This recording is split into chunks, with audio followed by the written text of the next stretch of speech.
I was born in the hunger winter of 1944 in the Netherlands. My father was an ordained minister in the National Church of the Netherlands. And it's a miracle that I stand here alive because he was arrested twice during the war because of the suspicion of hiding Jews and involvement in underground work. He took what he read in the Bible very seriously. And he understood that standing with Israel and with the Jewish people can mean that you have to pay a price. But he took seriously what another Gentile in the Bible said. Her name was Ruth. She says, "Where you go, I will go. Where you stay, I will stay. Your people will be my people. Your God, my God." And also this, "Where you die, I will die. And there I will be buried."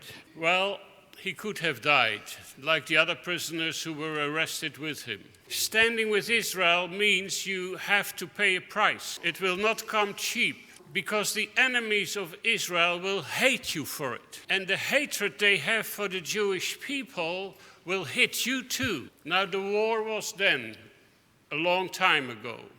But we are living today. For over 100 years, we have seen the miracle of the return of the Jewish people back to the promised land. Prophecies being fulfilled. Read, for instance, Isaiah 43, 5-7. God says, "I will say to the north, give them up. To the south, do not hold them back. From the east and from the west." And when you hear that in the Bible, of course, you have to put your feet in Israel, in Jerusalem, and then look on the map of the world. They have come from the Middle East and from the Far East, from the West, from Europe and the Americas. They've come from the North, Russia and the former Soviet republics. They've come from the South, from Ethiopia and other parts of Africa. We see prophecies being fulfilled. We see God in action. This is not politics. He says, "I will say to the North." Yes, there were political decisions in the United Nations, 1947, 1948.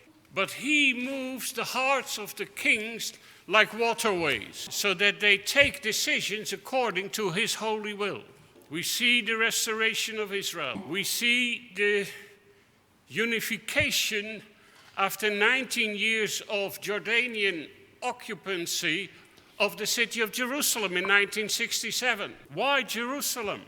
For the Lord has chosen Zion. He has desired it for his dwelling. He says, "This is my resting place." For how long? Forever and ever. Here I will sit enthroned, for I have desired it. The Lord is zealous for his city, for his land. Now the big question for us all, what is our attitude? Will I move with God, or am I not so sure because of the consequences maybe? Moving with God.